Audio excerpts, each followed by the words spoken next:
Saya ingin mengingatkan diri saya dan teman-teman sekalian statement yang menarik dari Ibnu Qayyim rahimahullah.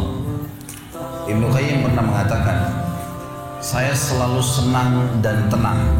Saya selalu senang dan tenang melalui kehidupan dunia ini karena dua hal. Yang pertama adalah saya selalu senang dan tenang karena saya tahu ajal saya sudah ditentukan oleh Tuhan saya. Maka tidak akan pernah bertambah sesaat dan tidak akan berkurang sesaat. Artinya kalau saya akan meninggal 60 tahun ya 60 tahun. Mau sehat, mau sakit, ya, mau kaya, mau miskin, sudah saatnya mati akan mati. Maka saya tidak perlu repot dengan itu. Saya tinggal mengisi hidup saya dengan kebaikan-kebaikan, tinggalkan keburukan, udah sampai ajal datang. Saya selalu senang dan tenang karena ajal saya sudah ditentukan oleh Tuhan saya, tidak akan bertambah saat dan tidak akan berkurang saat. Lalu yang kedua, ini saksi bahasan kita. Dia mengatakan saya selalu senang dan tenang karena rezeki saya tidak akan diambil oleh orang lain. Teman-teman sekalian, garis bawahi satu hal. Tidak ada dalam Islam namanya rezeki kita diambil oleh orang lain. Pernah waktu saya tabligh akbar di Surabaya dan membahas masalah materi kita tadi subuh, kenalilah Tuhan maka akan bahagia. Ada seorang pengusaha muda datang kepada saya dan berkata, Ustaz, saya bersama dengan beberapa teman-teman saya coba untuk melobi masuk ke dalam satu proyek. Dan di antara teman-teman saya bukan memuji diri, tapi saya orang yang paling baik ibadahnya di antara mereka. Artinya mereka masih sholat pun ya kalau disuruh, kalau saya masih menjaga sholat. Tapi anehnya Ustaz, pada saat proyek tersebut sudah didapatkan, teman-teman saya semua dapat kecuali saya. Saya nggak dapat. Gimana cara memahami ini? Sementara saya tahu benar bagaimana ibadah mereka yang kurang kepada Allah Subhanahu Wa Taala. Lalu saya jawab, itu belum rezeki Anda. Itu aja jawabannya. Itu belum rezeki Anda. Kalau rezeki Anda pasti akan datang. Nggak akan kemana-mana itu kalau sudah rezekinya. Apalagi yang berhubungan dengan rezeki mutlak tadi yang saya jelaskan. Saya pernah teman-teman sekalian beli makanan. Saya sangat senang dengan makanan itu. Di Jawa Timur, di Surabaya tempat ada madu mongso, jadi manis, enak gitu. Saya sering beli kecil, ketan ya. Saya beli sekitar 50 biji kena kecil-kecil. Sering saya bawa dari Surabaya ke Jakarta. Saya sempat beli, kemudian saya sambil nunggu pesawat akan take off 1 jam lagi Surabaya ke Jakarta, saya taruh di lounge, lagi duduk sambil nunggu waktu, saya buka laptop sambil saya ngetik-ngetik ceramah. Karena asyiknya ngikutin ceramah, saya lagi edit, saya lagi perbaikin, terus dipanggil. Setelah itu 45 menit dipanggil, 5 menit kemudian dipanggil, suruh naik pesawat. Saya buru-buru matikan laptop, saya tutup lalu saya jalan. Saya lupa tuh kresek saya yang ada isinya makanan tadi. Saya ingatnya nanti setelah tiba di Bandara Jakarta. Perasaan tadi selain laptop ada yang saya pegang yang lain nih.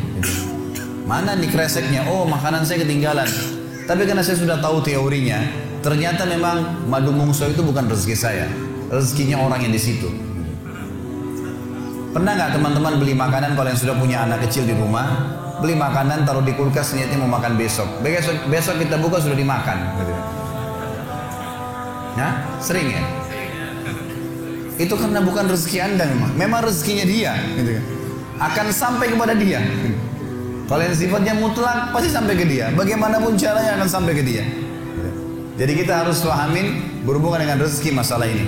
Jadi yakinlah tidak ada rezeki diambil oleh orang lain. Tinggal bagaimana kita berusaha punya ilmu. Kalau ingin kembangkan dan dapat yang ikhtiar lebih banyak lagi. Dan syukuri. Yang kedua teman-teman kiat untuk menambah rezeki adalah infak, sedekah. Harus kita ubah nih satu kaidah kapitalis yang mengatakan menabung pangkal kaya. Maaf teman-teman yang suka nabung nih. Bukan saya larang nabung, bukan. Tapi dalam Islam bukan menabung pangkal kaya, tapi sedekah pangkal kaya. Nggak bisa ketemu antara nabung dengan sedekah, nggak bisa ketemu nih. Susah ketemunya. Karena sedekah disuruh keluarin, ini nabung disuruh simpan, gitu kan? Nggak bakal ketemu. Dalam Islam makin sering kita keluarkan di jalan Allah, makin terbuka tuh rezekinya. Ya, ini dalilnya banyak. Di antaranya hadis Bukhari, hadis Qudsi, di mana Allah Subhanahu Wa Taala berfirman, kata Nabi SAW, Allah berfirman, Ya bna Adam, anfik alaih. Wahai anak Adam, berinfak dulu di jalanku, aku baru berinfak padamu. Sedekahin dulu, baru aku kasih kamu. Jadi ini kata kuncinya, makin sering keluarkan maka makin bagus. Makin bagus yang kita kasih, ya, makin sempurna balasan dari Allah. Coba renungi perkataan Urwah bin Zubair rahimahullah, seorang ulama tabi'in yang masyhur. Urwah bin Zubair ini ayahnya namanya Zubair bin Awam, salah satu sahabat ya, dari 10 orang yang jamin masuk surga. Anaknya namanya Urwah, ulama besar gitu kan, dari tabi'in. Urwah mengatakan, janganlah seseorang di antara kalian memberikan untuk Allah, keluarkan di jalan Allah sedekah, sesuatu yang dia malu kalau dia berikan kepada pemimpin satu kaum. Begini maksudnya. Saya ingin tanya teman-teman, coba renungin dan jujur jawabnya ya. Kalau seandainya Anda tiba-tiba diundang oleh, saya nggak tahu nih, di Bali ini apa? Wali kota ya? Diundang oleh wali kota. Baik, bapak ini atau ibu ini diundang ke wali kota, ditelepon khusus, datang ya ke kantor saya besok, dan tolong beliin saya buah. Pesan beli buah. Kira-kira teman-teman sekalian, pada saat wali kota pesan buah dari Anda ini, beli buahnya di mana? Di pasar kaki 5 kah? Emperan jalan? Masuk supermarket. Cari buah yang biasa-biasa saja atau buah yang paling bagus? Kalau ada sedikit rusak, kulitnya tercoret atau mungkin terkelupas, dimasukin nggak?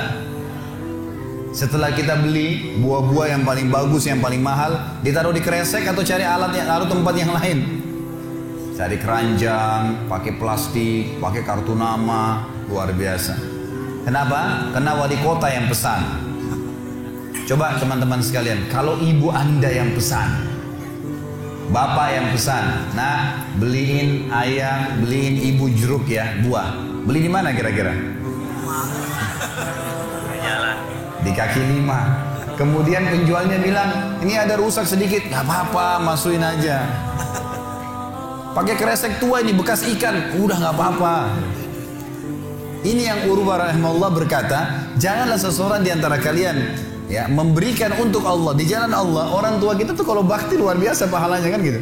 Yang kalian malu kalau kalian berikan kepada pemimpin satu kaum. Mestinya ibu ayah kita tuh dibuatin kayak tadi tuh, malah lebih hebat daripada itu. Pilihin buah yang paling bagus, keramas, dikemas yang paling bagus dan seterusnya. Mestinya begitu. Tapi seperti itulah manusia, karena tidak paham teman-teman sekalian. Sesuatu yang dikeluarkan di jalan Allah akan mendatangkan respon rezeki yang banyak.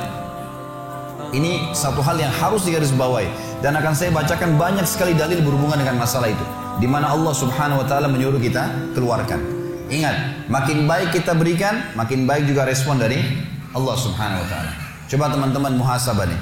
Kalau celengan masjid lagi lewat dan Anda punya 1000 baru 1000 tua, yang mana ditaruh? 1000 tua. Kenapa 1000 tua yang ditaruh? Karena belum tahu nih, kalau saya berikan di jalan Allah, ini akan datang responnya. 1000 baru yang kita beli air mineral di luar sana, ini pemahaman yang salah. Ini yang kita mau lurusin malam ini. Mestinya teman-teman sekalian cari uang yang baru dikasih ke jalan Allah, yang tua dipakai belanja. Mestinya begitu. Karena makin baik kita berikan, maka makin baik responnya. Gitu kan? Makanya kata para ulama, siapa yang memberikan sesuatu yang baik pada Allah di jalan Allah, Allah akan balas dia dengan kebaikan.